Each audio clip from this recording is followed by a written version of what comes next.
جانتے ہیں کہ سودی بینکوں کا انحصار ایک ہی قسم کے معاہدے یعنی سودی قرض پر ہوتا ہے، جبکہ اسلامی بینک نمبر 1 مشارکہ اور مضاربہ کے تحت نفع و نقصان میں شراکت کے اصول پر کام کرتا ہے۔ مرابحہ، مساومہ، سلم اور استثناء کے تحت اشیاء کی خرید و فروخت سے نفع کماتا ہے۔ اجارہ کے تحت مشینری، گھر یا گاڑی کرایہ پر دے کر کرایہ حاصل کرتا ہے۔ افراد اور اداروں کو خدمات فراہم کر کے اجرت، جوالہ، کمیشن حاصل کرتا ہے۔ وکالہ بالا استثمار کے تحت وکالت کی فیس لیتا ہے۔ شرح منافع،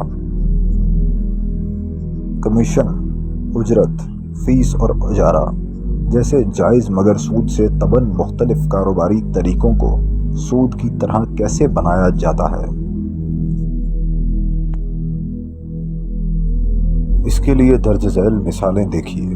کچھ نیز مثالوں کے ذریعے ہم یہ بھی دیکھیں گے کہ بینکاری مجبوریوں کی وجہ سے بعض حرام معاملات کو حلال بنانے کے لیے کیا حیلے اختیار کیے جاتے ہیں۔ مضاربہ اکاؤنٹ کا منافع، وکالہ بالاستعمار استثمار کا منافع اور فیس، بیع العینہ، کموڈٹی مرابحہ اسلامی بینکوں کی حیلہ زدہ پروڈکٹس ہیں۔ مضاربہ اور مشارکہ یعنی حصہ داری کی بنیاد پر کاروبار میں 2 یا 2 سے زیادہ افراد کی شرکت ایسے کاروباری طریقے ہیں جن کو شریعت نے جائز قرار دیا ہے۔ اسلامی بینک میں بچت کھاتے زیادہ تر مضاربہ اور وکالہ یا مشارکہ کی بنیاد پر کھولے جاتے ہیں۔ اسلامی بینک ان طریقوں پر سرمایہ کاروں کو مالکاری سہولت بھی مہیا کرتے ہیں۔ یہاں ہم مضاربہ اکاؤنٹ کے معاملات کو سمجھتے ہیں۔ مضاربہ میں سرمایہ مہیا کرنے والے یعنی کھاتے دار کو رب المال اور کاروبار کرنے والے یعنی بینک کو مضارب کہتے ہیں۔ دیگر تمام اصولوں کے ساتھ ساتھ نفع و نقصان میں شراکت کا اصول یہ ہے کہ نفع میں طے شدہ شرح سے مضارب اور رب المال کا حصہ ہوگا۔ مثلا نفع جو بھی ہوگا اس میں سے بینک یعنی مضارب مثال کے طور پر 70% کا اور رب المال یعنی کھاتے دار 30% کا حقدار ہوگا۔ شریعت کے اصولوں کے مطابق منافع کی تقسیم کی شرح رب المال اور مضارب کی باہمی رضامندی سے 70، 30 یا 50 یا کچھ اور بھی زیادہ ہو سکتی ہے۔ نفع میں شراکت کی شرح معاہدے میں واضح طور پر طے کرنی ضروری ہے۔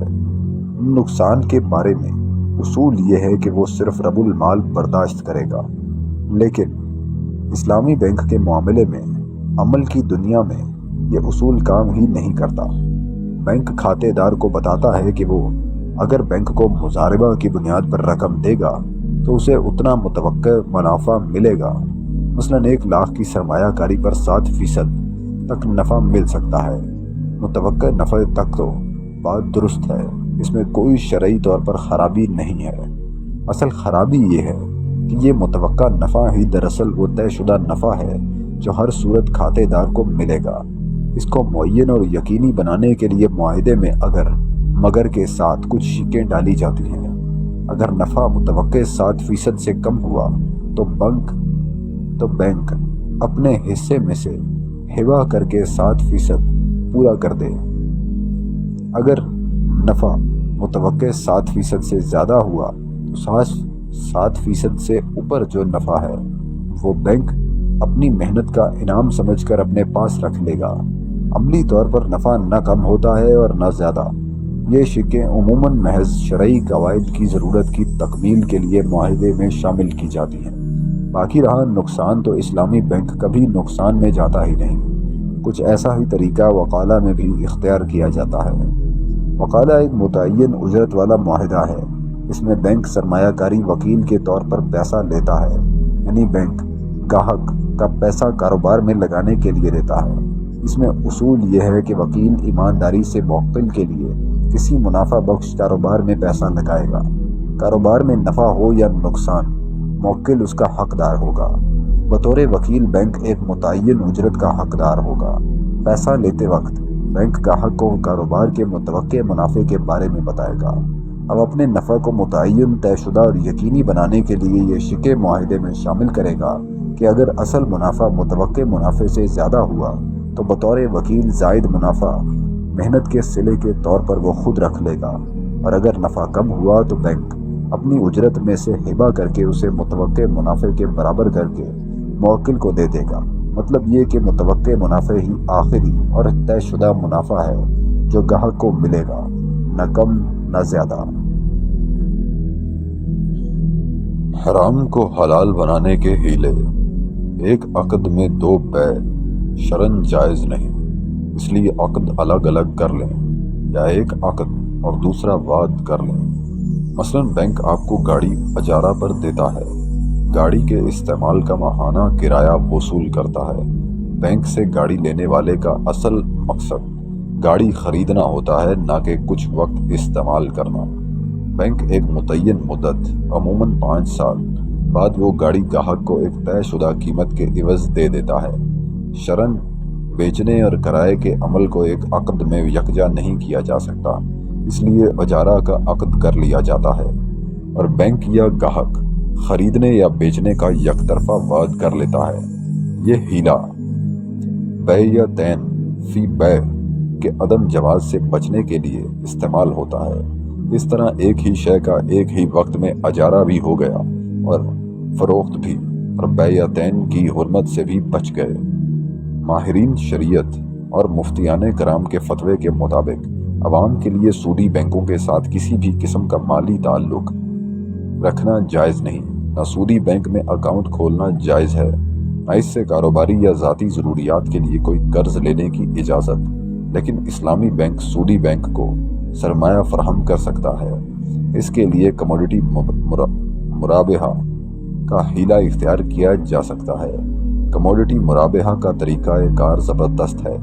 کموڈیٹی مارکیٹ سرق المثلی میں موجود کسی جنس، مثلاً کپاس کی خریداری، فروخت اور پھر واپس فروخت، اور اسلامی بینک سے سودی بینک کو فنڈ کی فراہمی کا سارا عمل کمپیوٹر پر بیٹھے بیٹھے 2-3 منٹ کے اندر مکمل ہو جاتا ہے۔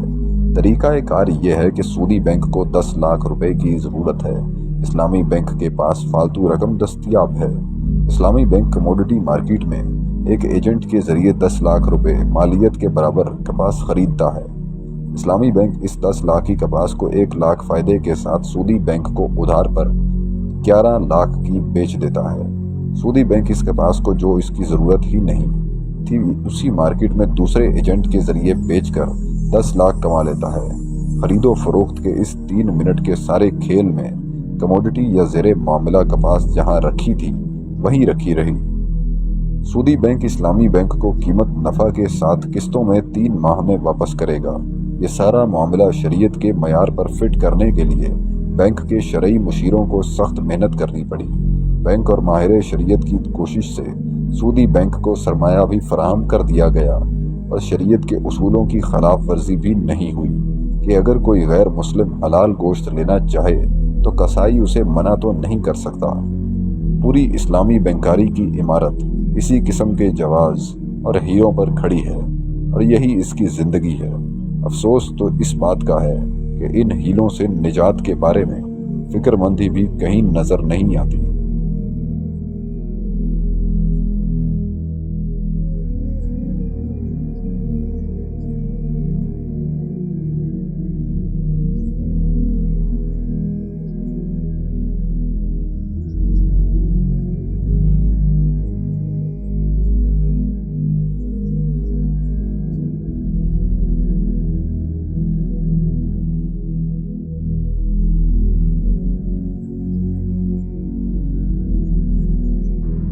خیر یہ بھی بڑی بات ہے کہ اللہ کے لفظ کی پرستش کی جائے۔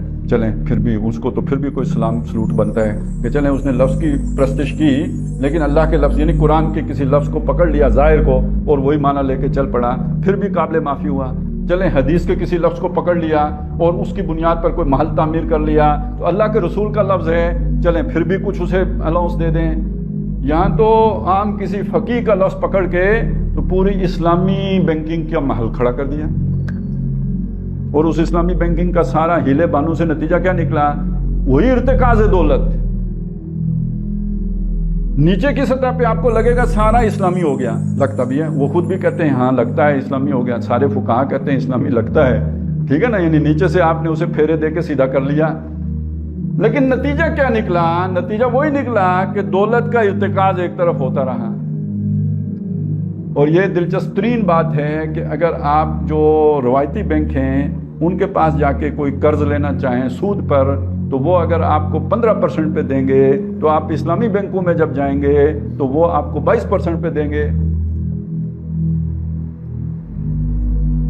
تو زیادہ استحصال کا ذریعہ بن گئے یا نہیں بن گئے؟ زیادہ ارتکاز دولت کا ذریعہ بن گئے یا نہیں بن گئے؟ کس بنیاد پر بنے؟ لفظ پرستی کی بنیاد پر۔ تو آپ نے دیکھا کہ یہ لفظ پرستی بھی کتنا برا نتیجہ نکالتی ہے۔ تو بت پرستی، اور بت پرستی کے بعد قبر پرستی، وطن پرستی، قوم پرستی، اکابر پرستی، اور آخر میں یہ لفظ پرستی۔ یہ سارے اس دور میں اور ہے، جام اور ہے، جم اور تہذیب کے آذر نے ترشوائے صنم، اور اب یہ بھی تو اصنام ہیں بن گئے نا۔ تو چلیں خیر، اچھا یہ وہ چیز میں نے ایک بتایا، سود کو حرام کیا تاکہ دولت ایک طرف مرتکز نہ ہو۔ یہ جو 2.5% زکوٰۃ رکھی تاکہ کچھ تو نکلے، وہ کھتے بڑھے ہی نہ رہیں، اس کے اندر سے کچھ نہ کچھ تو لیکیج ہوتی رہے۔ اب آپ سوچیں ایک آدمی کے پاس 8-9 تولے سونا ہے، اسے زکوٰۃ دینی ہے یا نہیں دینی؟ تو وہ مسلسل تو اس کے پاس نہیں رہ سکتا نا، گھٹتا رہے گا جہاں تک کہ وہ نصاب سے ہی نیچے آ جائے، تب جا کے اس کی جان چھوٹے گی، نہیں تو دینا پڑے گا اسے۔ وراثت کے جتنے قوانین ہیں، جب بندہ مر گیا، پہلے والے لوگ کیا کرتے تھے؟ جو بندہ مرتا تھا اس کی ساری وراثت اس کے بڑے بیٹے کو منتقل ہو جاتی تھی، باقیوں کو نان نفقہ وہ دیتا رہے گا، زمین انٹیکٹ ہے ایک پیس کے طور پر، اور اس کی چودراہٹ قائم ہے، پگ کھڑی ہے۔ شریعت نے کیا کیا؟ وراثت ہوگی، بیٹے کا دوہرا حصہ ہے، بیٹی کا اکیرا حصہ ہے، ماں کا یہ ہے سارا۔ اب یہ کیا ہو گیا؟ تقسیم ہو گئی، کسی ایک آدمی کے پاس نہیں، ایک ہاتھ میں نہیں گئی، مختلف ہاتھوں میں چلی گئی۔ بڑے سے بڑا جاگیردار ہو نا، 20 نسلوں میں جب تقسیم ہوگی نا، جاگیر نہیں رہے گی۔ اب آپ کو سمجھ آئی کہ لا یکون دولۃ بین الاغنیاء منکم کے لیے قرآن مجید کہاں کہاں گیا ہے؟ یہ جتنے یہ اب دیکھیں اصول کیا ہوا؟ دولت کا ارتکاز نہیں ہونا چاہیے۔ یہ باقی کیا ہے؟ قوانین ہے، سود قانون ہے، زکوٰۃ قانون ہے، وراثت قانون ہے۔ یہ سارے قوانین کس اصول کو سپورٹ کر رہے ہیں؟ کہ لا یکون دولۃ بین الاغنیاء منکم۔ یہ جو اصول ہوتا ہے یہ دین ہوتا ہے، اور یہ جو قوانین ہوتے ہیں یہ شریعت ہوتی ہے۔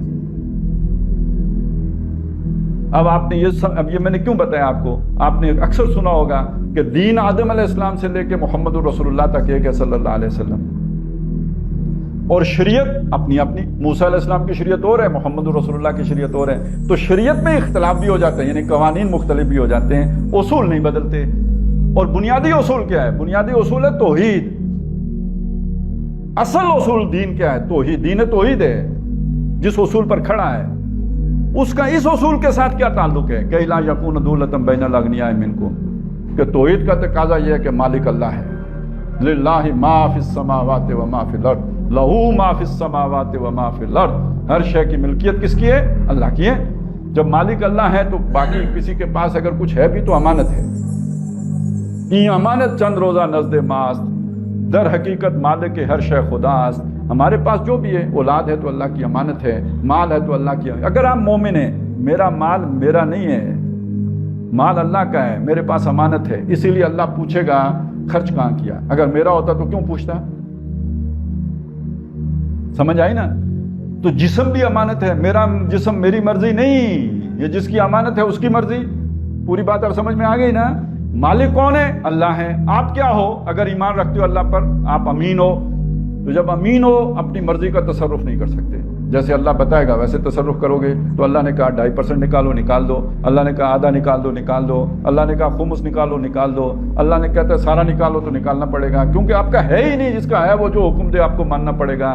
اصول یہ ہے، اصول توحید ہے، وہ دین ہے، اور اسی اصول کے تحت اللہ نے یہ اصول دیا کہ تمہاری دولت صرف غنیوں میں تقسیم نہیں ہونی چاہیے، ادھر ہی گردش نہیں کرنی چاہیے، نیچے جانی چاہیے۔ اس اصول کی بنیاد پر اب دیکھیے ہوا کیا تھا۔ ہوا یہ تھا کہ حضرت عمر رضی اللہ تعالیٰ عنہ کے دور میں شام کا علاقہ فتح ہوا، عراق کا علاقہ فتح ہوا. یہ عرب کا علاقہ جو ہے نا، جیسے وہ حجاز کے علاقے کی طرح نہیں ہے. یہ بہت زرخیز علاقہ، ساری گندم، سارا اناج، فصلیں یہاں پہ ہوتی ہیں، باغات، سب کچھ ہے، زرخیز علاقے ہیں. مکے میں کیا ہے؟ وادی غیر ذی زرع ہے. اب جب یہ علاقے فتح ہو گئے تو مسئلہ کھڑا ہوا کہ جو یہاں کی زمینیں ہیں وہ کس کو دی جائیں، کس کی ہیں؟ بیت المال کی ہیں یا جنہوں نے فتح کیے ان کو مال غنیمت کے. ابھی میں نے آپ کو مال فہ اور مال غنیمت کا چکر بتایا تھا نا. تو اب یہ جو زمینیں ہیں یہ مال فہ ہیں یا مال غنیمت ہیں؟ یہ مسئلہ کھڑا ہوا. اکثریت کی رائے یہ تھی کہ یہ مال غنیمت ہے، مجاہدین میں تقسیم کر دیا جائے. اوپر تھے حضرت عمر، ان کو یہ سمجھ نہیں آ رہی تھی، ان کے ذہن میں کھٹکا تھا، کھٹکا یہی تھا، لیکن اس کی طرف ذہن منتقل نہیں ہو رہا تھا. اب یہ ہوتا ہے دین فطرت. اب ہوتا یہ ہے، آپ اگر فطرت پر ہیں تو کوئی ایسی چیز ہوگی تو دلیل آپ کو پہلے معلوم نہیں ہوگی، اندر سے راڈار پہلے وہ اشارہ کرے گا کہ گڑبڑ ہو گئی ہے، ریڈ لائٹ آن ہو جائے گی. پھر آپ کی عقل دلیل ڈھونڈے گی کہ یہ جو مجھے اندر سے خیال آیا ہے اس کی دلیل کیا ہے. تو حضرت عمر رضی اللہ تعالیٰ عنہ کو پہلے خیال آیا کہ یہ کام ٹھیک نہیں ہے کہ میں ان مجاہدین کو یہ سب کچھ دے دوں، یہ تو بہت بڑی جاگیرداری وجود میں آ جائے گی. لیکن اب یہ روکوں کیسے؟ یہ اتھارٹی تو حضرت عمر کی نہیں ہے اپنی کہ میں حکم دیتا ہوں کہ یوں کرو، یہ تو وہ نہیں کر سکتے. لہذا مشاورت جاری ہے. حضرت عمر مطمئن نہیں ہو رہے ہیں، جاری ہے. ایک دن ان کے ذہن میں اللہ نے یہ آیت ڈال دی اور انہوں نے اگلے دن اب پوری شورا کو آیت سنائی کہ لا یکون دولۃ بین الاغنیاء منکم. ساری شورا تسلیم کر لیا اس نے کہ ہاں اس دلیل کے آگے ہم سرنڈر کرتے ہیں. اس دن طے ہو گیا کہ جو علاقے مسلمانوں نے بزور شمشیر فتح کیے ہیں ان کی زمینیں قیامت تک کسی کی ذاتی ملکیت نہیں ہے، خراجی زمینیں، یعنی مسلمانوں کی اجتماعی ملکیت ہے. کتنا اہم مسئلہ ہے، ذرا سوچئے گا. جاگیرداری کی جڑ کٹ جاتی ہے.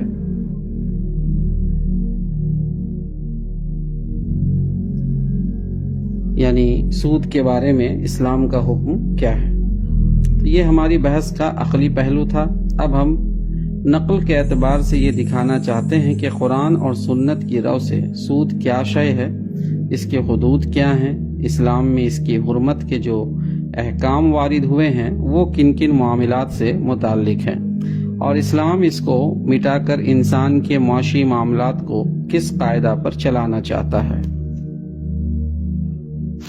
ربا کا مفہوم. قرآن مجید میں سود کے لیے ربا کا لفظ استعمال کیا گیا ہے.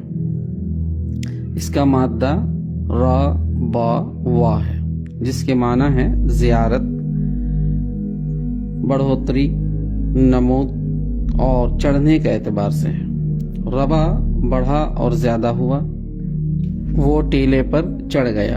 ربا فی ہجرہ، اس نے فلاں کی آغوش میں نشوونما پایا. اربا شیء، جس کو بڑھایا. ربا یعنی بلندی. رابیہ، وہ زمین جو عام سطح ارض سے بلند ہو. قرآن مجید میں جہاں جہاں اس مادے کے مشتقات آئے ہیں سب جگہ زیادہ اور علو اور نمو کا مفہوم پایا جاتا ہے. مثلا قرآن مجید کے سورہ حج کی آیت نمبر 1 اگر آپ دیکھیں گے تو اس میں اللہ تعالیٰ فرماتے ہیں کہ جب ہم نے اس پر پانی برسایا تو وہ لہلہا اٹھی اور برگ و بار لانے لگی. اسی طرح سے قرآن مجید کی آیت نمبر سورہ البقرہ کی آیت نمبر 38 کو پڑھیں گے تو اللہ سود کا مٹھ مار دیتا ہے اور صدقات کو بڑھاتا ہے. سورہ رعد آیت نمبر 2 میں ہے کہ جھاگ جو اوپر اٹھ آیا تھا اس کو سیلاب بہا لے گیا. اسی طرح سے الحاقہ کی آیت نمبر 1 میں اس نے ان کو پھر زیادہ سختی کے ساتھ پکڑا. النمل آیت نمبر 13 تاکہ ایک قوم دوسری قوم سے بڑھ جائے. المؤمنون آیت نمبر 3 ہم نے مریم اور مسیح کو ایک اونچی جگہ پر پناہ دی. اسی مادے سے ربا ہے اور اس سے مراد مال کی زیادتی اور اس کا اصل سے بڑھ جانا ہے. چنانچہ اس معنی کی تصریح بھی خود قرآن میں کر دی گئی ہے. سورہ البقرہ آیت نمبر 38 اور جو کچھ تمہارا سود لوگوں پر باقی رہ گیا ہے اسے چھوڑ دو اور اگر تم توبہ کر لو تو تمہیں اپنے راس المال یعنی جو اصل رقم ہے لینے کا حق ہے. سورہ روم آیت نمبر 4 میں فرماتے ہیں اور جو سود تم نے دیا ہے تاکہ لوگوں کے اموال بڑھیں تو اللہ کے نزدیک اس سے مال نہیں بڑھتا۔ ان آیات سے صاف ظاہر ہے کہ اصل رقم پر جو زیادتی بھی ہوگی وہ ربا کہلائے گی، لیکن قرآن مجید نے مطلق ہر زیادتی کو حرام نہیں کیا ہے۔ زیادتی تجارت میں بھی ہوتی ہے۔ قرآن جس زیادتی کو حرام قرار دیتا ہے وہ ایک خاص قسم کی زیادتی ہے، اسی لیے وہ اس کو ربا کے نام سے یاد کرتا ہے۔ اہل عرب کی زبان میں اسلام سے پہلے بھی معاملہ کی اس خاص نوعیت کی اسی اصطلاحی نام سے یاد کیا جاتا تھا، مگر وہ ربا کو بیع کی طرح جائز سمجھتے تھے، جس طرح موجودہ جاہلیت میں سمجھا جاتا ہے۔ اسلام نے آ کر بتایا کہ راس المال میں جو زیادتی بیع سے ہوتی ہے یعنی خرید سے، وہ اس زیادتی سے مختلف ہے جو ربا سے ہوا کرتی ہے۔ پہلی قسم کی زیادتی حلال ہے اور دوسری قسم کی زیادتی حرام۔ اللہ تعالیٰ البقرہ آیت نمبر 38 سے فرماتے ہیں کہ سودخواروں کا یہ حشر اس لیے ہوگا کہ انہوں نے کہا کہ بیع بھی الربا کے مانند ہے، حالانکہ اللہ نے بیع کو حلال اور ربا کو حرام کیا۔ چونکہ ربا ایک خاص قسم کی زیادتی کا نام تھا اور وہ معلوم و مشہور تھی، اس لیے قرآن میں اس کی کوئی تشریح نہیں کی گئی اور صرف یہ کہنے پر اکتفا کیا گیا کہ اللہ نے اس کو حرام کیا ہے، اسے چھوڑ دو۔ جاہلیت کا ربا۔ زمانہ جاہلیت میں ربا کا اطلاق جس طرز معاملہ پر ہوتا تھا اس کی متعدد صورتیں روایات میں آئی ہیں۔ قتادہ کہتے ہیں کہ جاہلیت کا ربا یہ تھا کہ ایک شخص کے ہاتھ کوئی چیز فروخت کرتا اور ادائے قیمت کے لیے ایک وقت مقررہ تک مہلت دیتا۔ اگر وہ مدت گزر جاتی اور قیمت ادا نہ ہوتی تو پھر وہ مزید مہلت دیتا اور قیمت میں اضافہ کر دیتا۔ مجاہد کہتے ہیں کہ جاہلیت کا ربا یہ تھا کہ ایک شخص کسی سے قرض لیتا اور کہتا ہے کہ اگر تو مجھے اتنی مہلت دے تو میں اتنا زیادہ دوں گا۔ ابن جریر جلد سوم۔ ابو بکر جساس کی تحقیق یہ ہے کہ اہل جاہلیت ایک دوسرے سے قرض لیتے تو باہم یہ طے ہو جاتا کہ اتنی مدت میں اتنی رقم اصل راس المال سے زیادہ ادا کی جائے گی۔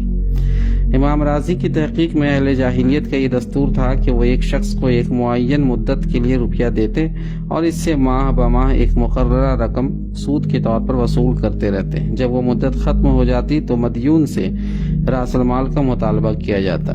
اگر وہ ادا نہ کر سکتا تو پھر ایک مزید مدت کے لیے مہلت دی جاتی اور سود میں اضافہ کر دیا جاتا۔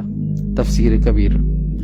کاروبار کی یہ صورت عرب میں رائج تھی، انہی کو اہل عرب اپنی زبان میں ربا کہتے تھے، اور یہی وہ چیز تھی جس کی تحریر کا حکم قرآن مجید میں نازل ہوا ہے۔ اس پر مفصل بحث کے لیے آپ ملاحظہ کر سکتے ہیں اسی کتاب کے ضمیمہ 1 اور 2 میں۔ بیع اور ربا میں اصولی فرق۔ اب اس امر پر غور کیجیے کہ بیع اور ربا میں اصولی فرق کیا ہے۔ ربا کی خصوصیات کیا ہیں جن کی وجہ سے اس کی نوعیت بیع سے مختلف ہو جاتی ہے، اور اسلام نے کس بنا پر اس کو منع کیا ہے۔ بیع کے معنی سیل کرنے کے یعنی فروخت کرنے کے، بیچنے کے ہوتے ہیں۔ تو بیع کا اطلاق جس معاملہ پر ہوتا ہے وہ یہ ہے کہ بائع یعنی جو سیلر ہے ایک شے کو، ایک چیز کو فروخت کے لیے پیش کرتا ہے۔ مشتری اور بائع یعنی جو خریدنے والا پرچیزر اور سیلر کے درمیان اس شے کی ایک قیمت قرار پاتی ہے، اور اس قیمت کے معاوضہ میں مشتری اس شے کو لے لیتا ہے۔ یہ معاملہ دو حال سے خالی نہیں ہوتا، یا تو بائع نے وہ چیز خود محنت کر کے اور اپنا مال اس پر صرف کر کے پیدا کی ہے یعنی سیلر نے، یا وہ اس کو کسی دوسرے سے خرید کر لایا ہے یعنی ٹریڈنگ کر رہا ہے وہ۔ دونوں صورتوں میں وہ اپنے راس المال پر جو اس نے خریدے یا مہیا کرنے میں صرف کیا تھا اپنے حق المحنت کا اضافہ کرتا ہے، اور یہی اس کا منافع ہے۔ اس کے مقابلے میں ربا یہ ہے کہ ایک شخص اپنا راس المال ایک دوسرے شخص کو قرض دیتا ہے اور یہ شرط کر لیتا ہے کہ میں اتنی مدت میں اتنی رقم تو اس سے راس المال پر زائد لوں گا، یعنی جو اصلی پیسہ ہے پرنسپل اماؤنٹ ہے اس پر زیادہ لوں گا۔ اس معاملے میں راس المال کے مقابل راس المال ہے، اور مہلت کے مقابلے میں وہ زائد رقم ہے جس کی تعین پہلے بطور ایک شرط کے کر لی جاتی ہے۔ اسی زائد رقم کا نام سود یا ربا ہے، جو کسی خاص مال یا شے کا معاوضہ نہیں بلکہ محض مہلت کا معاوضہ ہوتا ہے۔ اگر بیع میں بھی یعنی سیلنگ میں بھی قیمت قرار پا چکی ہو اور پھر مشتری سے یہ شرط کی جائے کہ ادائے قیمت میں مثلا 1 مہینے کی دیر ہونے پر قیمت میں اتنا اضافہ کر دیا جائے گا تو یہ زیادت سود کی تعریف میں آ جائے گی۔ بس سود کی تعریف یہ قرار پائی کہ قرض میں دیے ہوئے راس المال پر جو زائد رقم مدت کے مقابلے میں شرط اور تعین کے ساتھ لی جائے وہ سود ہے۔ راس المال پر اضافہ کی تعین مدت کے لحاظ سے کیا جانا، اور تیسرا معاملہ میں اس کا مشروط ہونا، یہ تین اجزائیں ترکیبی ہیں جن سے سود بنتا ہے، اور ہر وہ معاملہ قرض جس میں یہ تینوں اجزاء پائے جاتے ہوں ایک سودی معاملہ ہے، قطع نظر اس سے کہ قرض کسی بارآور کام میں لگانے کے لیے لیا گیا ہو یا کوئی شخصی ضرورت پوری کرنے کے لیے، اور اس قرض کا لینے والا آدمی غریب ہو یا امیر۔ بیع اور سود میں اصولی فرق یہ ہے کہ نمبر 1، بیع میں مشتری اور بائع کے درمیان منافع کا مبادلہ برابری کے ساتھ ہوتا ہے، کیونکہ مشتری اس چیز سے فائدہ اٹھاتا ہے جو اس نے بائع سے خریدی ہے، اور بائع اپنی اس محنت، ذہانت اور وقت کی اجرت لیتا ہے جس کو اس نے مشتری کے لیے وہ چیز مہیا کرنے میں صرف کیا ہے۔ بخلاف اس کے سودی لین دین میں منافع کا مبادلہ برابری کے ساتھ نہیں ہوتا۔ سود لینے والا تو مال کی ایک مقرر مقدار لے لیتا ہے جو اس کے لیے بالیقین نفع بخش ہے، لیکن اس کے مقابلے میں سود دینے والے کو صرف مہلت ملتی ہے جس کا نفع بخش ہونا یقینی نہیں ہے۔ اگر قرضدار نے اپنی شخصی ضرورتوں پر خرچ کرنے کی غرض سے قرض لیا ہے تب تو مہلت اس کے لیے نافع نہیں بلکہ یقیناً نقصان دہ، اور اگر اس نے یہ قرض تجارت یا زراعت یا صنعت و خرفت میں لگانے کی غرض سے لیا ہے تو مہلت میں جس طرح اس کے لیے نفع کا امکان ہے اسی طرح نقصان کا بھی امکان ہے، لیکن قرض خواہ بہرحال اس سے نفع کی ایک مقرر مقدار لے لیتا ہے، خواہ اس کو اپنے کاروبار میں فائدہ ہو یا نقصان۔ بس سود کا معاملہ یا تو ایک فریق کے فائدے اور دوسرے کے نقصان پر ہوتا ہے، یا ایک کے یقینی اور متعین فائدے اور دوسرے کے غیر یقینی اور غیر متعین فائدے پر۔ دوسرا فرق یہ ہے کہ بیع و شترا میں بائع مشتری سے خواہ کتنا ہی زائد منافع لے،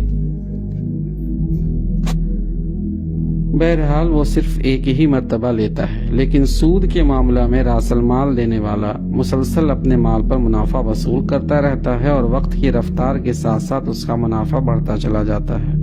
مدیون یعنی قرض لینے والے نے اس کے مال سے خواہ کتنا ہی فائدہ حاصل کیا ہو، بہرحال اس کا فائدہ ایک خاص حد تک ہی ہوگا، مگر اس کے معاوضے میں دائن جو نفع اٹھاتا ہے اس کے لیے کوئی حد نہیں، کوئی لمٹ نہیں۔ ہو سکتا ہے کہ وہ اس کی تمام کمائی، اس کے تمام وسائل ثروت، اس کے تمام احتیاج پر محیط ہو جائے اور پھر بھی اس کا سلسلہ ختم نہ ہو۔ نمبر 3، بیع و شرع میں شے اور اس کی قیمت کا مبادلہ ہونے کے ساتھ ہی معاملہ ختم ہو جاتا ہے، اس کے بعد مشتری کو کوئی چیز بائع کو واپس دینی نہیں ہوتی، یعنی بیچنے کے بعد جو خریدار ہے وہ اپنا سامان اس کو پھر واپس تو نہیں دیتا، لیکن سود کے معاملے میں مدیون جو قرضدار ہے وہ راس المال لے کر صرف کر چکتا ہے اور پھر اس کو وہ صرف شدہ چیز دوبارہ حاصل کر کے سود کے اضافہ کے ساتھ واپس دینا پڑتا ہے۔ نمبر 4، تجارت اور صنعت و حرفت اور زراعت میں، یعنی جو بزنس ہے، جو انڈسٹریز ہے، جو ایگریکلچر ہے، اس میں انسان محنت اور ذہانت صرف کرتا ہے اور اس کا فائدہ لیتا ہے، مگر سودی کاروبار میں وہ محض اپنا ضرورت سے زائد مال دے کر بلا کسی محنت و مشقت اور صرف کمال کے دوسروں کی کمائی میں شریک غالب بن جاتا ہے۔ اس کی حیثیت اصطلاحی شریک یعنی پارٹنر کی نہیں ہوتی جو نفع و نقصان دونوں میں شریک ہوتا ہے، جو بلا لحاظ نفع و نقصان اور بلا لحاظ تناسب نفع اپنے مقرر اور مشروط منافع کا دعوے دار ہوتا ہے۔ علت تحریم یعنی کاز آف فاربیڈنگ پروہیبیشن، یعنی اس کو اسلام نے حرام کیوں کیا، اس کی کیا وجوہات ہے، کاز کیا ہے۔ یہ وجوہ ہیں جن کی بنا پر اللہ تعالیٰ نے بیع کو حلال یعنی بیچنے کو حلال اور سود کو حرام کیا ہے۔ ان وجہوں کے علاوہ حرمت سود کی دوسری وجہ بھی ہیں جن کی طرف ہم پہلے اشارہ کر چکے ہیں، وہ بخل، خود غرضی، شقاوت، بے رحمی اور زر پرستی، دولت کی پوجا کرنے والے اس کی صفات پیدا کر دیتا ہے۔ وہ قوم اور قوم میں عداوت ڈالتا ہے، وہ افراد قوم کے درمیان ہمدردی اور امداد باہمی کے تعلقات کو قطع کرتا ہے، وہ لوگوں میں روپیہ جمع کرنے اور صرف اپنے ذاتی مفاد کی ترقی پر لگانے کا میلان پیدا کرتا ہے، وہ سوسائٹی میں دولت کی آزادانہ گردش کو روکتا ہے بلکہ دولت کی گردش کا رخ الٹ کر ناداروں سے مالداروں کی طرف پھیر دیتا ہے۔ اس کی وجہ سے جمہور کی دولت سمٹ کر ایک طبقہ کے پاس اکٹھی ہوتی چلی جاتی ہے اور یہ چیز آخرکار پوری سوسائٹی کے لیے بربادی کی موجب ہوتی ہے، جیسا کہ معاشیات میں بصیرت رکھنے والوں سے پوشیدہ نہیں۔ سود کی یہ تمام اثرات ناقابل انکار ہے، اور جب یہ ناقابل انکار ہے تو اس حقیقت سے بھی انکار نہیں کیا جا سکتا کہ اسلام جس نقشے پر انسان کی اخلاقی تربیت، تمدنی شیرازہ بندی اور معاشی تنظیم کرنا چاہتا ہے، اس کے ہر جزو سے سود کلی منافعات رکھتا ہے، اور سودی کاروبار کی ادنا سے ادنا اور بظاہر معصوم سے معصوم صورت بھی اس پورے نقشے کو خراب کر دیتی ہے۔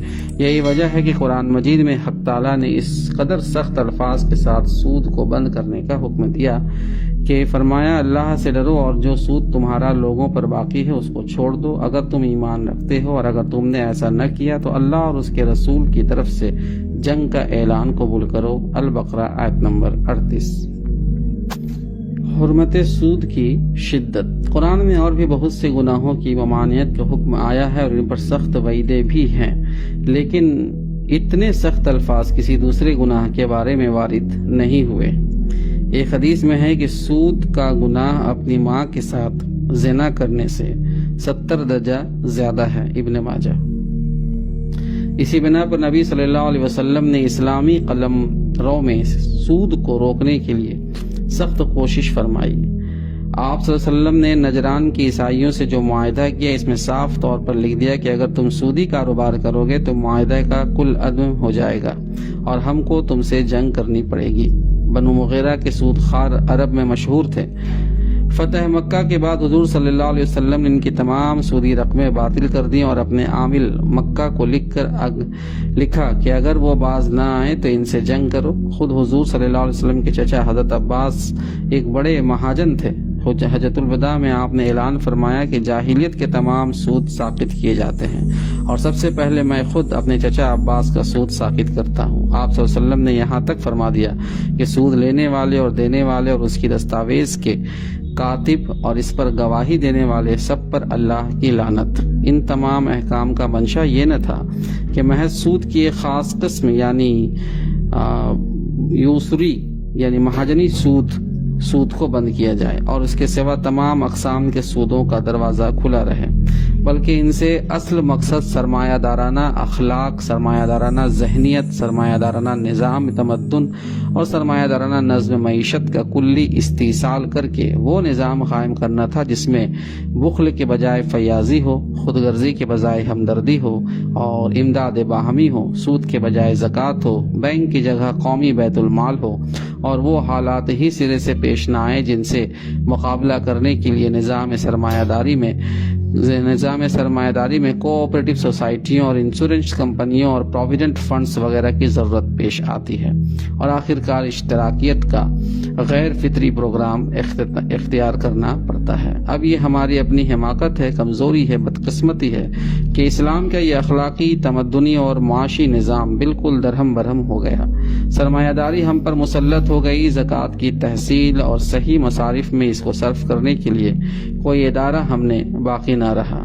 ہمارے مالدار خود غرض اور نفس پرست ہو گئے، ہمارے ناداروں کے لیے کوئی سہارا نہ رہا۔ ہم نے اسلامی اخلاق کو کھو دیا اور اس کی حدود کو ایک ایک کر کے توڑ ڈالا۔ شراب اور جوئے اور زناکاری میں ہم مبتلا ہوئے، عیش پسندی اور اسراف کی بدترین صفات ہم میں پیدا ہو گئی، فضول خرچی کے جملہ لوازم کو ہم نے اپنی ضروریات زندگی میں داخل کر لیا۔ سودی قرض کے بغیر ہمارے لیے شادیاں کرنا، موٹریں خریدنا، بنگلے بنوانا، تزئین و آرائش اور عیش و عشرت کے سامان فراہم کرنا محال ہو گیا۔ پھر امداد باہمی یعنی کہ کوآپریٹو سوسائٹی کی اسپرٹ اور عملی تنظیم ہم میں سے یکسر مفقود ہو گئی، ختم ہو گئی، اور اس کا نتیجہ یہ ہوا کہ ہمارے معاشی حالات متزلزل ہو گئے۔ ہم میں کہ ہر شخص کی زندگی کلیتاً اپنے ہی معاشی وسائل پر منحصر ہو گئی اور وہ مجبور ہو گیا کہ اپنے مستقبل کی حفاظت کے لیے اسلام کے اصولوں کو چھوڑ کر سرمایہ داری کے اصولوں کی پیروی کرے۔ بینک میں روپیہ جمع کرائے، انشورنس کمپنی میں بیمہ کرائے، کوآپریٹو سوسائٹی کا کارکن بنے اور بوقت ضرورت سرمایہ داروں سے سود پر قرض لے کر اپنی حاجت رفع کرے۔ بلا شبہ آج یہ سب کچھ ہمارے لیے ناگزیر ہو گیا ہے، مگر کیا ان حالات کو پیدا کرنے کی ذمہ داری اسلام پر ہے؟ اگر نہیں ہیں اور یقیناً نہیں ہیں، اور ہم ان حالات میں صرف اس وجہ سے مبتلا ہوئے ہیں کہ جس معاشی نظام کی تعلیم اسلام نے ہم کو دی تھی اس کے ارکان میں سے ایک ایک کو ہم نے منہدم کر ڈالا ہے، تو کیا یہ جائز ہوگا کہ اسلامی قانون کی خلاف ورزی کر کے جن معاشی مشکلات کو ہم نے خود اپنے لیے پیدا کیا ہے ان کا حل ہم اسلام ہی کے ایک اور قانون کے خلاف ورزی میں تلاش کریں اور پھر اسلام ہی سے مطالبہ کریں کہ وہ اس خلاف ورزی قانون کی ہم کو اجازت دے دے؟ آخر ہم کو کس نے زکوٰۃ کی تنظیم سے روکا ہے؟ امداد باہمی کی اسلامی تعلیم پر عامل ہونے سے کون ہم کو باز رکھتا ہے؟ اسلام کے قانون وراثت پر عمل کرنے میں کون سد راہ ہے؟ سادگی، پرہیزگاری اور کفایت شعاری کی زندگی بسر کرنے میں کون سا امر مانے ہے؟ کون ہم کو مجبور کر رہا ہے کہ اپنی چادر سے زیادہ پاؤں پھیلائیں اور مغربی تہذیب کے مصرفانہ لوازم کو اپنی ضروریات زندگی میں داخل کر لیں؟ کس نے ہم کو پابند کیا ہے کہ کسب معاش کے جائز ذرائع اختیار کرنے کے بجائے سرمایہ دار بننے کی ہوس میں حرام خوری کے طریقے اختیار کریں؟ کس نے ہمارے مالداروں کا ہاتھ پکڑ کر ان کو اپنے رشتہ داروں، ہمسایوں، دوستوں اور اپنی قوم کی بیواؤں، یتیموں، معذوروں اور محتاجوں کی مدد کرنے سے روکا اور یورپ اور امریکہ اور جاپان کے کارخانہ داروں کی طرف اپنی دولت پھینکنے پر مجبور کیا ہے؟ کس نے ہمارے متوسط یعنی میڈیم اور قلیل المعاش لوگوں پر جبر کیا ہے کہ اپنی شادی اور غمی کی رسموں میں اپنی حد سے بڑھ کر خرچ کرے، امیروں کی ریس کرنے میں اپنے معاشی وسائل سے بڑھ کر شان اور ٹھاٹ جائیں اور اپنی فضول خرچیوں کے لیے سودی قرض لیں؟ یہ سب افعال جو ہم اپنے اختیار سے کر رہے ہیں اسلام کی نگاہ میں جرائم ہیں۔ اگر آج ہم ان جرائم سے باز آ جائیں اور اسلام کے معاشی نظام کو پھر سے قائم کر لیں تو ہماری وہ تمام معاشی مشکلات دور ہو سکتی ہیں جو ہم کو ایک دوسرے جرم یعنی سود کھانے اور کھلانے کے جرم پر مجبور کر رہی ہیں۔ مگر جب ہم ان جرائم سے باز نہیں آتے تو اس جرم کو بھی جرم سمجھ ہی کر کیوں نہ کریں جو ان جرائم کے نتیجے کے طور پر پیدا ہوا ہے۔ جس شخص نے خود پاک اور طیب غذاؤں کو چھوڑ کر اپنے آپ کو ایسے مقام پر پہنچایا ہے جہاں ناپاک چیزوں کے سوا کچھ کھانے کو نہیں ملتا، وہ پیٹ بھر کر نجاست کھائے اور کھلائے مگر وہ اس نجاست کو پاک اور طیب قرار دینے پر کیوں اصرار کرتا ہے؟ بس جیسا کہ ہم ابتدا میں لکھ آئے ہیں کہ سود لینے یا نہ لینے کی بحث تو ایک بات کی بحث ہے۔ سب سے پہلے تو آپ کو یہ طے کرنا چاہیے کہ اسلام کے معاشی نظام کی پیروی کرنی ہے یا سرمایہ داری نظام کی۔ اگر آپ پہلی صورت کو اختیار کرتے ہیں تو اس میں سودی لین دین کی نہ ضرورت ہے نہ گنجائش، کیونکہ اسلامی معیشت کا تمام کاروبار ان ادارات کے بغیر چلتا ہے جو سودی لین دین کرنے والے ہیں، اور یہ نظام ان لوگوں کو مجرم سمجھتا ہے جو سودی کاروبار کر کے اس کے نظم کو بگاڑنے کی کوشش کرتے ہیں۔ برعکس اس کے اگر آپ دوسری صورت اختیار کرنا چاہتے ہیں تو آپ کا سرمایہ دارانہ نظم معیشت کو اختیار کرنا بحیثیت مجموعی اسلام کے خلاف ایک بغاوت ہے، اور اس بغاوت کی حالت میں آپ کو اسلام کے معاشی قوانین میں سے وہ تمام قوانین توڑنے پڑیں گے جو اصول سرمایہ داری کے خلاف ہیں۔ اب آپ کی یہ خواہش ہے کہ آپ قوانین اسلام کی خلاف ورزی بھی کریں، نظام سرمایہ داری کی پیروی بھی کریں اور اسلام کی نظر میں گنہگار بھی نہ ہوں۔ در حقیقت یہ معنی رکھتی ہے کہ اسلام کی پیروی چھوڑ کر آپ خود اسلام کو اپنا پیرو بنانا چاہتے ہیں، اور آپ کی خواہش یہ ہے کہ وہ محض آپ کو اپنے دائرہ میں رکھنے کی خاطر اپنے اصول بدل کر سرمایہ دارانہ نظم معیشت کے اصول اختیار کرے۔ سود کے متعلقات ہم پہلے بیان کر چکے ہیں کہ ربا دراصل اس زائد رقم یا فائدے کو کہتے ہیں جو قرض کے معاملے میں ایک دائن یعنی قرض دینے والا راس المال کے علاوہ شرط کے طور پر اپنے مدیون سے یعنی جن کو قرض دیا گیا ہے اس سے وصول کرتا ہے۔ اصطلاح شرح میں اس کو ربا النصیر کہا جاتا ہے، یعنی وہ ربا جو قرض کے معاملے میں لیا اور دیا جائے۔ قرآن مجید میں اسی کو حرام کیا گیا ہے۔ اس کی حرمت پر تمام امت کا اتفاق ہے، اس میں کبھی کسی شک و شبہ نے راہ نہیں پائی۔ لیکن شریعت اسلامی کے قواعد میں سے ایک قاعدہ یہ بھی ہے کہ جس چیز کو حرام کیا جاتا ہے اس کی طرف جانے کے جتنے راستے ممکن ہیں ان سب کو بند کر دیا جاتا ہے، بلکہ اس کی طرف پیش قدمی کی ابتدا جس مقام سے ہوتی ہے وہیں روک لگا دی جاتی ہے تاکہ انسان اس کے قریب بھی نہ جانے پائے۔ نبی صلی اللہ علیہ وسلم نے اس فائدے کو ایک لطیف مثال میں بیان فرمایا ہے۔ عرب کی اصطلاح میں حما اس چراگاہ کو کہتے ہیں جو کسی شخص نے اپنے جانوروں کے لیے مخصوص کر لی ہو اور جس میں دوسروں کے لیے اپنے جانور چرانا منع ہو۔ حضور صلی اللہ علیہ وسلم فرماتے ہیں کہ ہر بادشاہ کی ایک حما ہوتی ہے اور اللہ تعالیٰ کی حما اس کے وہ حدود ہیں جن سے باہر قدم نکالنے کو اس نے حرام قرار دیا ہے۔ جو جانور حما کے ارد گرد چرتا پھرتا ہے بعید نہیں کہ کسی وقت چرتے چرتے وہ حما کے حدود میں بھی داخل ہو جائے۔ اسی طرح جو شخص اللہ تعالیٰ کی حما یعنی اس کے حدود کے اطراف میں چکر لگاتا رہتا ہے اس کے لیے ہر وقت یہ خطرہ ہے کہ کب اس کا پاؤں پھسل جائے اور وہ حرام میں مبتلا ہو جائے۔ لہٰذا جو امور حلال و حرام کے درمیان واسطہ ہیں ان سے بھی پرہیز لازم ہے تاکہ تمہارا دین محفوظ رہے۔ یہی مصلحت ہے جس کو مد نظر رکھ کر شارع حکیم نے ہر ممنوع چیز کے اطراف میں حرمت اور کراہیت کی ایک مضبوط باڑ لگا دی ہے اور ارتکاب ممنوعات کے ذرائع پر بھی ان کے قرب و بعد کے لحاظ سے سخت یا نرم پابندیاں عائد کر دی ہیں۔ سود کے مسئلے میں ابتدائی حکم صرف یہ تھا کہ قرض کے معاملات میں جو سودی لین دین ہوتا ہے وہ قطعاً حرام ہے۔ چنانچہ اسامہ بن زید سے جو حدیث مروی ہے اس میں حضور صلی اللہ علیہ وسلم کا ارشاد نقل کیا گیا ہے کہ سود صرف قرض کے معاملات میں ہے۔ حضرت اس پر ایک نوٹ مولانا نے لکھا ہے، حضرت عبداللہ ابن عباس رضی اللہ عنہ نے ابتدا میں اسی حدیث کے بنا پر یہ فتویٰ دیا تھا کہ سود صرف قرض کے معاملات میں ہے، دست بدست لین دین میں نہیں ہے، لیکن جب بعد میں ان کو متواتر روایات سے معلوم ہوا کہ حضور صلی اللہ علیہ وسلم نے نقد معاملات میں بھی تفاضل کو منع فرمایا ہے تو انہوں نے اپنے پہلے قول سے رجوع کر لیا۔ چنانچہ حضرت جابر رضی اللہ عنہ کی روایت ہے کہ اسی طرح حاکم نے حیان الادبی کے طریق سے روایت کیا ہے کہ حضرت ابن عباس نے بعد میں اپنے سابق فتوے پر توبہ و استغفار کی اور نہایت سختی کے ساتھ ربا الفضل سے منع کرنے لگے۔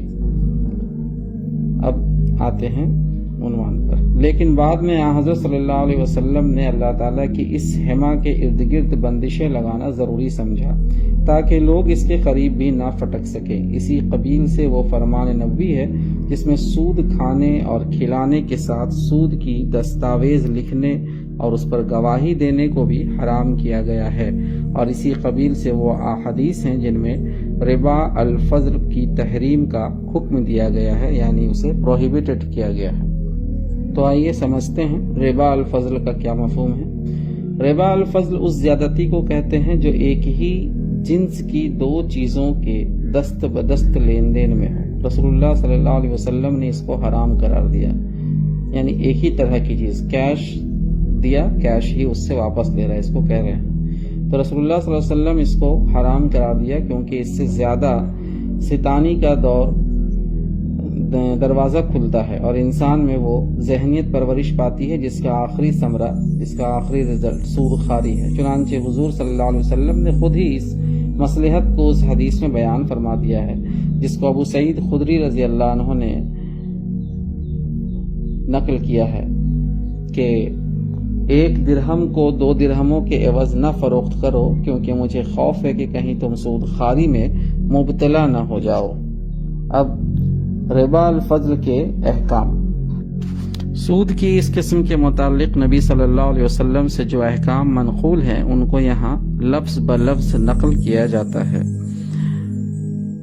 عبادہ بن صامت رضی اللہ عنہ سے روایت ہے کہ نبی صلی اللہ علیہ وسلم نے فرمایا، سونے کا مبادلہ سونے سے اور چاندی کا چاندی سے اور گیہوں کا گیہوں سے اور جو کا جو سے اور کھجور کا کھجور سے اور نمک کا نمک سے اس طرح ہونا چاہیے کہ جیسے کا تیسا اور برابر برابر اور دست بدست ہو۔ البتہ اگر مختلف اصناف کی چیزوں کا یعنی ڈیفرنٹ ٹائپس کی چیزوں کا ایک دوسرے سے مبادلہ ہو تو پھر جس طرح چاہو بیچو بشرطے کہ لین دین دست بدست ہو جائے۔ یہ مسند احمد، صحیح مسلم میں یہی حدیث نسائی و ابن ماجہ اور ابو داؤد میں بھی آئی ہے، اور اس کے آخر میں اتنا اضافہ اور ہے، اور آپ نے ہمیں حکم دیا کہ ہم گیہوں کا مبادلہ جو سے اور جو کا گیہوں سے دست بدست جس طرح چاہیں کریں۔ ابو سعید خدری رضی اللہ عنہ کہتے ہیں کہ نبی صلی اللہ علیہ وسلم نے فرمایا سونے کا مبادلہ سونے سے، چاندی کا چاندی سے، گیہوں کا گیہوں سے، جو کا جو سے، کھجور کا کھجور سے، نمک کا نمک سے، جیسا کہ تیسا اور دست بدست ہونا چاہیے۔ جس نے زیادہ دیا یا لیا اس نے سودی معاملہ کیا۔ لینے والا اور دینے والا دونوں گناہ میں برابر ہیں۔ بخاری، احمد، مسلم اور ایک دوسری روایت میں ہے کہ سونے کو سونے کے عوض اور چاندی کو چاندی کے عوض فروخت نہ کرو مگر وزن میں مساوی، جوں کا توں اور برابر برابر۔ احمد و مسلم۔ ابو سعید خدری کہتے ہیں کہ نبی صلی اللہ علیہ وسلم نے فرمایا سونے کو سونے کے عوض نہ بیچو مگر جوں کا توں، کوئی کسی کو زیادہ نہ دے اور نہ غائب کا تبادلہ حاضر سے کرو، یعنی جو موجود نہیں ہے غائب۔ یہ بھی بخاری و مسلم کی روایت ہے۔ پھر فرمایا ابو ہریرہ رضی اللہ تعالیٰ عنہ سے روایت ہے کہ نبی صلی اللہ علیہ وسلم نے فرمایا کھجور کا مبادلہ کھجور سے، گیہوں کا گیہوں سے، جو کا جو سے اور نمک کا نمک سے، جوں کا توں اور دست بدست ہونا چاہیے۔ جس نے زیادہ دیا یا زیادہ لیا اس نے سودی معاملہ کیا، سوائے اس صورت کے کہ جب ان کے اشیاء کے رنگ مختلف ہوں۔ یہ مسلم کی روایت ہے۔ سعید بن ابی وقاص رضی اللہ عنہ کہتے ہیں کہ نبی صلی اللہ علیہ وسلم سے پوچھا گیا اور میں سن رہا تھا کہ خشک کھجور کا تر کھجور کے ساتھ مبادلہ کس طریقہ پر کیا جائے۔ آپ نے دریافت فرمایا کیا تر کھجور سوکھنے کے بعد کم ہو جاتی ہے؟ سائل نے عرض کیا ہاں، تب آپ نے سرے سے اس مبادلہ ہی کو منع فرما دیا۔ مالک، ترمذی، ابو داؤد، نسائی، ابن ماجہ۔ ابو سعید خدری رضی اللہ عنہ کہتے ہیں کہ ہم لوگوں کو بالعموم اجرتوں اور تنخواہوں میں ملحوظ مخلوط قسم کی کھجوریں ملا کرتی تھیں اور ہم 2 سا مخلوط کھجوریں دے کر 1 سا اچھی قسم کی کھجوریں لے لیا کرتے تھے۔ پھر نبی صلی اللہ علیہ وسلم نے فرمایا کہ نہ 2 سا کا مبادلہ 1 سا سے کرو اور نہ 2 درہم کا 1 درہم سے۔ ابو سعید خدری رضی اللہ عنہ اور ابو ہریرہ رضی اللہ عنہ سے روایت ہے کہ رسول اللہ صلی اللہ علیہ وسلم نے ایک شخص کو خیبر کا تحصیلدار مقرر کر کے بھیجا۔ وہ وہاں سے مالگزاری میں عمدہ قسم کی کھجوریں لے کر آیا۔ حضرت صلی اللہ علیہ وسلم نے پوچھا کیا خیبر کی ساری کھجوریں ایسی ہی ہوتی ہیں؟ اس نے کہا نہیں یا رسول اللہ، ہم جو ملی جلی کھجوریں وصول کرتے ہیں انہیں کبھی 2 سا کے بدلے 1 سا کے حساب سے اور کبھی 2 سا کے بدلے 3 سا کے بدلے 2 کے حساب سے ان اچھی کھجوروں سے بدل لیا کرتے ہیں۔ یہ سن کر آپ صلی اللہ علیہ وسلم نے فرمایا ایسا نہ کرو، پہلے ان مخلوط کھجوروں کو درہموں کے عوض فروخت کرو، پھر اچھے قسم کے کھجوریں درہموں کے عوض خرید لو۔ یہی بات آپ نے وزن کے حساب سے مبادلہ کرنے کی صورت میں بھی ارشاد فرمائی۔ یہ بخاری اور مسلم کی روایت ہے۔ ابو سعید خدری رضی اللہ عنہ کہتے ہیں کہ ایک دفعہ بلال نبی صلی اللہ علیہ وسلم کی خدمت میں برنی کھجوریں لے کر آئے جو کھجور کی ایک بہترین قسم ہوتی ہے۔ آپ صلی اللہ علیہ وسلم نے پوچھا یہ کہاں سے لے آئے؟ انہوں نے عرض کیا ہمارے پاس گھٹیا قسم کی کھجور تھی، میں نے 2 سا دے کر یہ 1 سا خرید لی۔ فرمایا ہائے قطعی سود، ایسا ہرگز نہ کیا کرو۔ جب تمہیں اچھی کھجوریں خریدنی ہو تو اپنی کھجوریں درہم یا کسی اور چیز کے عوض بیچ دو، پھر اس قیمت سے اچھی کھجوریں خرید لو۔ فضالہ بن عبید کہتے ہیں کہ میں نے جنگ خیبر کے موقع پر ایک سونے کا جڑاؤ ہار 12 دینار میں خریدا، پھر جو میں نے اس ہار کو توڑ کر نگ اور سونا الگ الگ کیا تو اس کے اندر 12 دینار سے زیادہ کا سونا نکلا۔ یہ خیال رہے کہ اس زمانے میں درہم اور دینار خالص چاندی اور سونے کے ہوتے تھے اور ان کی قیمت ان کی چاندی اور سونے ہی کے وزن کے لحاظ سے ہوتی تھی، لہذا اس زمانے میں دنیا کے عوض دینار کے عوض سونا اور درہم کے عوض چاندی خریدنا یہ بالکل یہ معنی رکھتا تھا کہ آدمی نے سونے کے عوض سونا خریدا اور چاندی کے عوض چاندی حاصل کیا۔ تو خیر میں نے اس کا ذکر نبی صلی اللہ علیہ وسلم سے کیا۔ آپ نے فرمایا آئندہ سے سونے کا جڑاؤ زیور سونے کے عوض نہ بیچا جائے جب تک کہ نگ اور سونے کو الگ الگ نہ کر دیا جائے۔ مسلم، نسائی، ابو داؤد، ترمذی۔ ابو بکر کہتے ہیں کہ نبی کریم صلی اللہ علیہ وسلم نے حکم دیا کہ چاندی کا چاندی سے اور سونے کا سونے سے مبادلہ نہ کیا جائے مگر برابری کے ساتھ۔ نیز آپ نے فرمایا کہ چاندی کو سونے سے اور سونے کو چاندی سے جس طرح چاہو بدل سکتے ہو۔ بخاری و مسلم۔ اب اگلا ٹاپک ہے احکام بالا کا ما حصل۔ مذکورہ بالا حدیث کے الفاظ اور معنی پر اور ان حالات پر جن میں یہ حدیث ارشاد ہوئی ہیں غور کرنے سے حسب ذیل اصول اور احکام حاصل ہوتے ہیں. یہ پرنسپلز نکلتے ہیں. نمبر 1، یہ ظاہر ہے کہ ایک ہی جنس کی دو چیزوں کو بدلنے کی ضرورت صرف اسی صورت میں پیش آتی ہے جبکہ اتحاد جنس کے باوجود ان کی نوعیتیں مختلف ہوں. مثلا چاول اور گیہوں کی ایک قسم اور دوسری قسم، عمدہ سونا اور گھٹیا سونا، یا ماد فی نمک یا اور سمندری نمک وغیرہ. ان مختلف اقسام کی ہم جنس چیزوں کو ایک دوسرے کے ساتھ بدلنا اگرچہ بازار کے نرخ ہی کو ملحوظ رکھ کر ہو، بہرحال ان میں کمی بیشی کے ساتھ مبادلہ کرنے سے اس ذہنیت کے پرورش پانے کا اندیشہ ہے جو بالآخر سودخواری اور ناجائز نفع اندوزی تک جا پہنچتی ہے. اس لیے شریعت نے قاعدہ مقرر کر دیا کہ ہم جنس اشیاء کے مبادلہ کی اگر ضرورت پیش آئے تو لازماً حسب ذیل دو شکلوں میں سے ہی کوئی ایک شکل اختیار کرنی ہوگی. ایک یہ کہ ان کے درمیان قدر و قیمت کا جو تھوڑا سا فرق ہو اسے نظر انداز کر کے برابر سرابر مبادلہ کر لیا جائے. دوسرے یہ کہ چیز کا چیز سے براہ راست مبادلہ کرنے کے بجائے ایک شخص اپنی چیز روپے کے عوض بازار کے بھاؤ بیچ دے اور دوسرے شخص سے اس کی چیز روپے کے عوض بازار کے بھاؤ خرید لے. نمبر 2، جیسا کہ ابھی ہم بیان کر چکے ہیں، قدیم زمانے میں تمام سکے خالص چاندی سونے کے ہوتے تھے اور ان کی قیمت دراصل ان کی چاندی اور ان کے سونے کی قیمت ہوتی تھی. اس زمانے میں درہم کو درہم سے اور دینار کو دینار سے بدلنے کی ضرورت ایسے مواقع پر پیش آتی تھی جبکہ مثلاً کسی شخص کو عراقی درہم کے عوض رومی درہم درکار ہوتے یا رومی دینار کے بدلے ایرانی دینار کی حاجت ہوتی. ایسی ضرورتوں کے مواقع پر یہودی ساہوکار اور دوسرے ناجائز نفع کمانے والے لوگ کچھ اسی طرح کا ناجائز منافع وصول کرتے تھے جیسا موجودہ زمانے میں بیرونی سکوں کے مبادلہ پر بٹاون لی جاتی ہے، یا اندرون ملک میں روپیہ کی ریزگاری مانگنے والوں جو کھچرا مانگتے ہیں، یا 10 اور 5 روپے کے نوٹ بھنانے والوں سے کچھ پیسے یا آنے وصول کر لیے جاتے ہیں.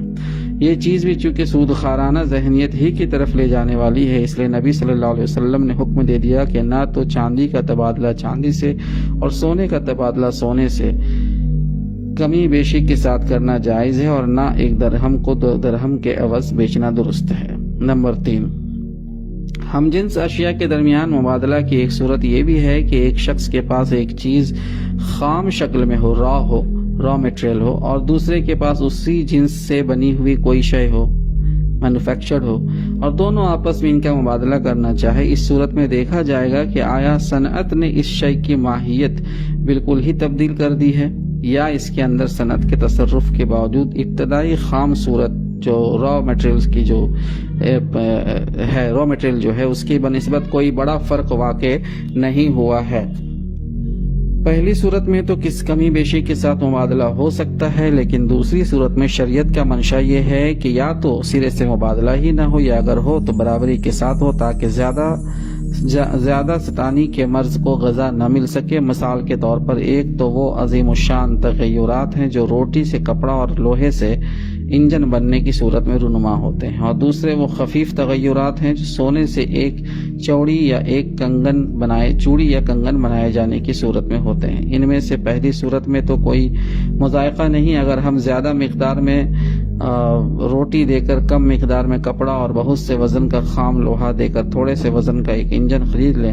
لیکن دوسری صورت میں یا تو سونے کے کنگن کا مبادلہ ہم وزن سونے ہی سے کرنا ہوگا یا پھر سونے کو بازار میں بیچ کر اس کی قیمت کے کنگن خریدنے پڑیں گے. اس پر ایک نوٹ ہے، یہاں کسی کو یہ شبہ نہ ہو کہ اس طرح تو پھر سونار کا سارا کاروبار بند ہو جائے گا، کیونکہ اسے سونے کی بنی ہوئی چیزیں ہم وزن سونے کے عوض فروخت کرنی ہوں گی اور وہ اپنی صنعت کی کوئی اجرت نہ لے سکے گا. یہ شبہ اس لیے غلط ہے کہ سونار سے ہم دراصل مبادلہ کا معاملہ نہیں کرتے ہیں بلکہ اپنا سونا دے کر اس سے اپنے مطلب کی کوئی چیز بنواتے ہیں، لہٰذا وہ اسی طرح اپنے عمل کی اجرت لینے کا حقدار ہے جس طرح ایک درزی یا ایک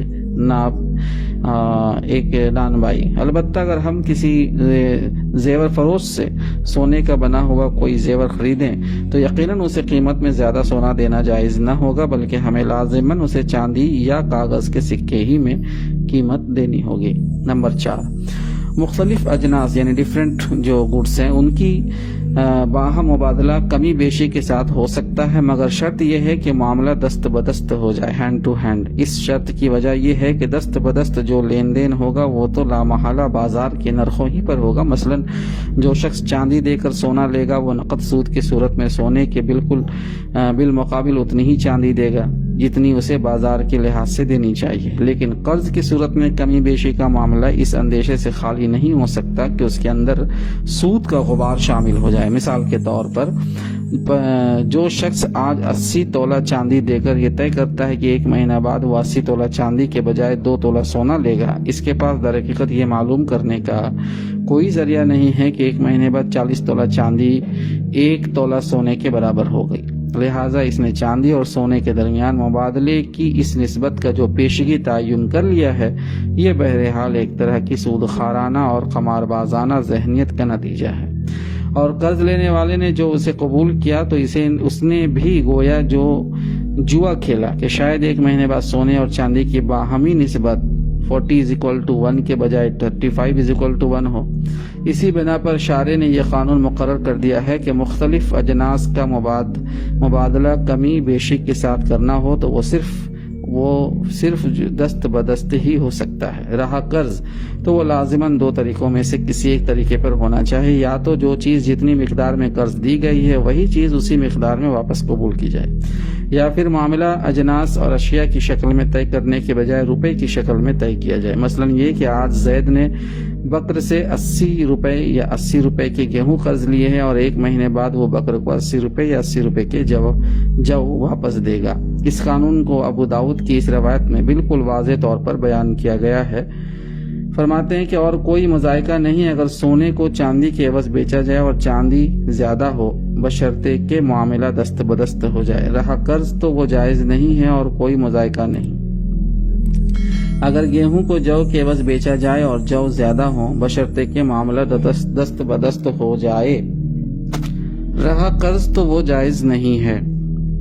اب حضرت عمر رضی اللہ تعالی عنہ کا قول، نبی صلی اللہ علیہ وسلم کے یہ احکام مجمل ہیں اور معاملات کی تمام جزئی صورتوں کی ان میں تفریح نہیں ہے، اس لیے بہت سے جزیات ایسے پائے جاتے ہیں جن میں شک کیا جا سکتا ہے کہ آیا وہ ربا کی تعریف میں آتے ہیں یا نہیں۔ یہی بات ہے جس کی طرف حضرت عمر رضی اللہ عنہ نے اشارہ کیا ہے کہ آیت ربا قرآن کی ان آیات میں سے ہے جو آخر زمانہ میں نازل ہوئی ہیں اور نبی صلی اللہ علیہ وسلم کا وصال ہو گیا قبل اس کے کہ آپ صلی اللہ علیہ وسلم اس کے تمام احکام ہم پر واضح فرماتے، لہٰذا تم اس چیز کو بھی چھوڑ دو جو یقیناً سود ہے اور اس چیز کو بھی جس میں شبہ ہو یعنی ڈاؤٹ ہو۔ اگلا عنوان اس میں ہے فقہا کے اختلافات۔ احکام کا یہ اجمال ہی ان اختلافات کا مبنی یا منبع ہے جو سودی اجناس کے تعین اور ان میں تحریم کی علت اور حکم تحریم کے اجزاء میں فقہائے امت کے درمیان ہوئے ہیں۔ ایک گروہ کی رائے یہ ہے کہ ربا صرف ان 6 اجناس پر ہے، 6 چیزوں پر ہے جن کا ذکر نبی صلی اللہ علیہ وسلم نے فرما دیا ہے، یعنی سونا، چاندی، گیہوں، جو، خرما اور نمک۔ ان کے سوا دوسری تمام چیزوں میں تفاضل کے ساتھ بلا کسی قید کے ہم جنس اشیاء کا لین دین ہو سکتا ہے۔ یہ مذہب قتادہ اور طاؤس اور عثمان البتی اور ابن عقیل حنبلی اور ظاہریہ کا ہے۔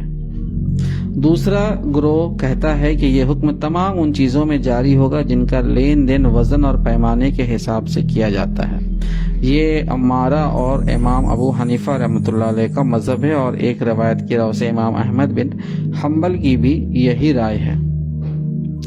تیسرا گروہ کہتا ہے کہ یہ حکم سونے، چاندی اور کھانے کی ان چیزوں کے لیے ہے جن کا لین دین پیمانے کے اور وزن کے لحاظ سے ہوتا ہے۔ یہ سعید بن المسیب کا مذہب ہے اور الگ الگ روایت اس باب میں امام شافعی اور امام احمد رحمۃ اللہ علیہ سے بھی منقول ہے۔ چوتھا گروہ کہتا ہے کہ یہ حکم مخصوص ہے ان چیزوں کے ساتھ جو غذا کے کام آتی ہیں اور ذخیرہ کر کے یعنی اسٹور کر کے رکھی جاتی ہیں۔ یہ امام مالک کا مذہب ہے۔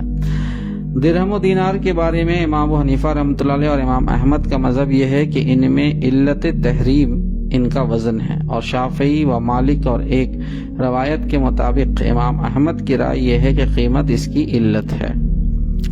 مذاہب کے اس اختلافات سے جزئی معاملات میں حکم تحریم کا اجرا بھی مختلف ہو گیا ہے۔ ایک چیز ایک مذہب میں سرے سے سودی جنس ہی نہیں ہے اور دوسرے مذہب میں اس کا شمار سودی اجناس میں ہوتا ہے۔ ایک مذہب کے نزدیک ایک شے میں علت تحریم کچھ ہے اور دوسرے مذہب کے نزدیک کچھ اور، اس لیے بعض معاملات ایک مذہب کے لحاظ سے سود کی زد میں آ جاتے ہیں اور دوسرے مذہب کے لحاظ سے نہیں آتے، لیکن یہ تمام اختلافات ان امور میں نہیں ہیں جو کتاب و سنت کے صریح احکام کی رو سے ربا کے حکم میں داخل ہیں، بلکہ ان کا تعلق صرف مشتبہات سے ہیں اور ایسے امور سے ہیں جو حلال حرام کے درمیانی سرحد پر واقع ہیں۔ اب اگر کوئی شخص ان اختلافی مسائل کو حجت بنا کر ان معاملات میں شریعت کے احکام کو مشتبہ ٹھہرانے کی کوشش کرے جن کے سود ہونے پر نصوص صریحہ وارد ہو چکی ہے، اور اس طریق استدلال سے رخصتوں اور ہیلوں کا دروازہ کھولے اور پھر ان دروازوں سے بھی گزر کر امت کو سرمایہ داری کے راستوں پر چلنے کی ترغیب دے، وہ خواہ اپنی جنگ نیک نیت اور خیرخواہی ہی کیوں نہ ہو، حقیقت میں